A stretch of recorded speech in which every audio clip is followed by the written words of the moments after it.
আসসালামু আলাইকুম। আজকের বাংলা আলাপে স্বাগত। আমাদের আজকের আলাপের বিষয় বাংলা সাহিত্যের মধ্যযুগের প্রথম নিদর্শন বা প্রথম কাব্য শ্রীকৃষ্ণ কীর্তন কাব্য। এই কাব্যটি রচনা করেছেন মধ্যযুগের প্রথম কবি বড়ু চণ্ডীদাস। আমরা এই ভিডিওতে এর ইতিহাসটি জানবো, এটি কিভাবে আবিষ্কৃত হয়েছে, কোথা থেকে প্রকাশিত হয়েছে এবং এর কাহিনী সম্পর্কে জানবো। এই কাব্যগ্রন্থটি 1909 খ্রিস্টাব্দে 1316 বঙ্গাব্দে ভারতের পশ্চিমবঙ্গের বাঁকুড়া জেলার কাকিল্লা গ্রামে এক গৃহস্থের গোয়াল ঘর থেকে আবিষ্কৃত হয়। আবিষ্কার করেন বসন্ত রঞ্জন রায় বীরবল্লভ। তিনি 1916 খ্রিস্টাব্দে বাংলা 1323 সনে এই পুঁথিটি সম্পাদনা করেন এবং শ্রীকৃষ্ণ কীর্তন নামে বঙ্গীয় সাহিত্য পরিষদ থেকে প্রকাশ করেন। তিনি যে শ্রীকৃষ্ণ কীর্তন নাম দিয়েছেন এটি কিন্তু এই পুঁথিটির নাম নয়, কারণ পুঁথিটির প্রথম অংশ এবং শেষের অংশ এর পৃষ্ঠাগুলো ছিল না। এ কারণে এই পুঁথিটি কে লিখেছে সেই কবি সম্পর্কে বিস্তারিত তথ্য পাওয়া যায় না এবং এই পুঁথিটির নাম কি এটাও তথ্য জানা যায় না। কিন্তু এই বিষয়টা ছিল হলো কৃষ্ণ এবং রাধার সম্পর্কে, এবং তিনি কিংবদন্তি অনুসারে এবং দেখলো যে বিষয়টা যেহেতু রাধা কৃষ্ণের, সেজন্য তিনি এই সম্পাদনা কালে নাম রেখে দিলেন শ্রীকৃষ্ণ কীর্তন। এই নামেই এখন এটা পরিচিত হয়েছে, কিন্তু এটার প্রকৃত নাম হচ্ছে শ্রীকৃষ্ণ সন্দর্ভ। শ্রীকৃষ্ণ সন্দর্ভ এটা প্রকৃত নাম আমরা কিভাবে জেনেছি? কারণ এই পুঁথির মধ্যে একটি চিরকুট ছিল, যে চিরকুটে 26 আশ্বিন 1089 বঙ্গাব্দ এর একটি চিঠি ছিল, যেখানে এক রাজার কাছে এই শ্লোকগুলো হস্তান্তর করা হয়েছিল, যেটা 1682 খ্রিস্টাব্দ আর 1089 বঙ্গাব্দ। তো সেই চিরকুট থেকে আমরা বুঝতে পারি যে এটার নাম হচ্ছে শ্রীকৃষ্ণ সন্দর্ভ। সন্দর্ভ কথাটার অর্থ হচ্ছে অনেকগুলো সংকলন বা গবেষণাপত্র, রচনার সংকলন বা গবেষণাপত্র। কবি শ্রীকৃষ্ণ কীর্তন কাব্যের কাহিনীটি ভাগবত পুরাণ থেকে সংগ্রহ করেছেন, কিন্তু পুরাণের কৃষ্ণ, পুরাণের রাধাকে তিনি হুবহু এখানে স্থান দেননি। সমাজে প্রচলিত যে সমস্ত কাহিনী রয়েছে রাধা কৃষ্ণের প্রেমের, সেগুলোকে মুখ্য হিসেবে তিনি প্রাধান্য দিয়েছেন। তিনি মানব মানবী হিসেবে কৃষ্ণ রাধার প্রেমকে তুলে ধরেছেন। এখানে দেবলীলা নয়, মানব লীলা মুখ্য ভূমিকা পালন করেছে। শ্রীকৃষ্ণ কীর্তন কাব্যটি বর্ণনামূলক, এটা নাচ ও গানের সাথে অভিনয় করা হতো, এটা পালা গানের মতো। এই শ্রীকৃষ্ণ কীর্তন কাব্যের কাহিনীতে 13টি খণ্ড রয়েছে। 13টি খণ্ড রয়েছে। প্রথম খণ্ড জন্মখণ্ড, দ্বিতীয় খণ্ড তাম্বুল খণ্ড, দান খণ্ড, নৌকা খণ্ড, ভার খণ্ড, ছত্র খণ্ড, বৃন্দাবন খণ্ড, কালীয় দমন খণ্ড, যমুনা খণ্ড, হার খণ্ড, বান খণ্ড, বংশী খণ্ড, রাধা বিরহ খণ্ড। এই হলো 13টি খণ্ড। শ্রীকৃষ্ণ কীর্তন কাব্যে প্রধানত 3টি চরিত্রকে আমরা দেখতে পাবো। 1 কৃষ্ণ, 2 রাধা, 3 বড়াই, যে টাইপ চরিত্র, তাদের মধ্যে সংযোগকারী। কৃষ্ণ এবং রাধা মানব মানবী, তাদের প্রেমের ঘটনাগুলোই এখানে প্রকাশিত হয়েছে। প্রথমে জন্মখণ্ডের মধ্যে আমরা দেখতে পাই বিষ্ণু, তিনি কৃষ্ণ অবতার গ্রহণ করেন কংসকে বধ করার জন্য। তিনি কৃষ্ণ রূপে বাসুদেবের ঔরসে জন্মগ্রহণ করেন। আর দেবী লক্ষ্মী, তিনি রাধা রূপে সাগর গোয়ালার ঘরে জন্মগ্রহণ করেন। এরপরে তাম্বুল খণ্ড। তাম্বুল খণ্ডের মধ্যে আমরা দেখতে পাই কৃষ্ণ রাধার রূপ এর প্রশংসা শুনে, রূপ লাবণ্যের বর্ণনা শুনে বড়াই এর মাধ্যমে তাম্বুল বা পান রাধার কাছে পাঠায়।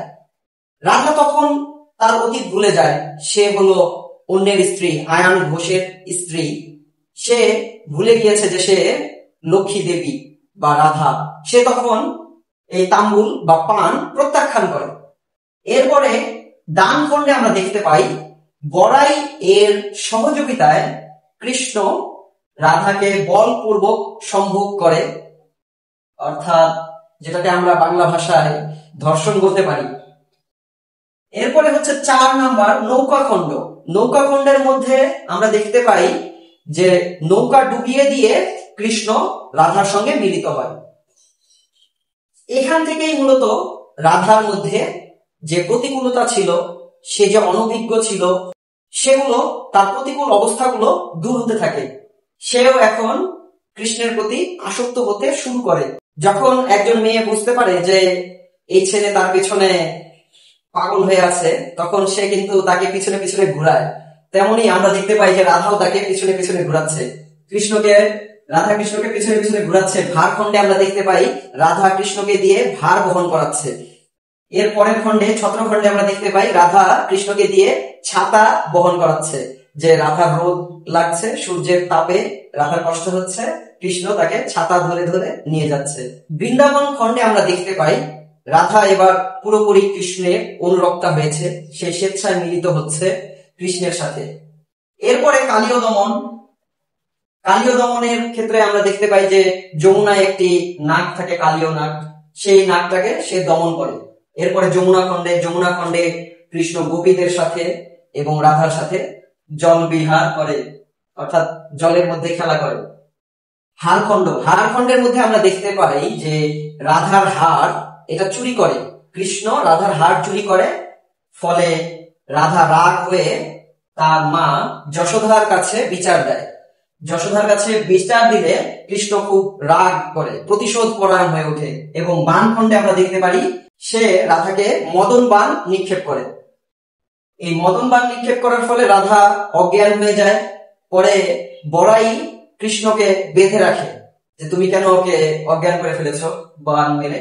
তারপরে হলো কৃষ্ণ অনেক অনুনয় বিনয় করে, আমাকে ছেড়ে দাও। তারপরে বড়াই তাকে ছেড়ে দেয়।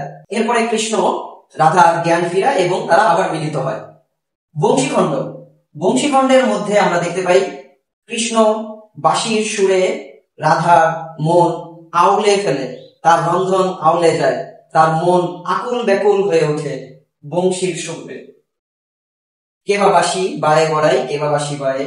কৃষ্ণের বাঁশির সুরে রাধা আকুল হয়ে যায়, তার প্রেমের উন্মত্ততা প্রকাশ পায়। এ সময় রাধা কৃষ্ণের বাঁশিটি চুরি করে ফেলে এবং পরে আবার কৃষ্ণ অনুনয় বিনয় করলে আবার বাঁশিটি ফেরত দিয়ে দেয়।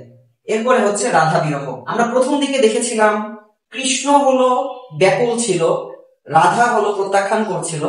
এবার আমরা দেখতে পাচ্ছি যে রাধা বিরহের সময়ে রাধা বিরহে ব্যাকুল হয়ে আছে, কিন্তু কৃষ্ণ মথুরা চলে যাচ্ছে কংসকে বধ করার জন্য।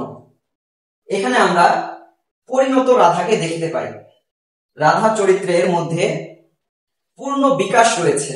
রাধা চরিত্রটি প্রথমের দিকে মূল বালিকা থাকে, সে অবুঝ থাকে, সংসার সম্পর্কে অনভিজ্ঞ থাকে। ধীরে ধীরে তার মধ্যে কাম ও প্রেমের উন্মেষ ও বিকাশ ঘটে।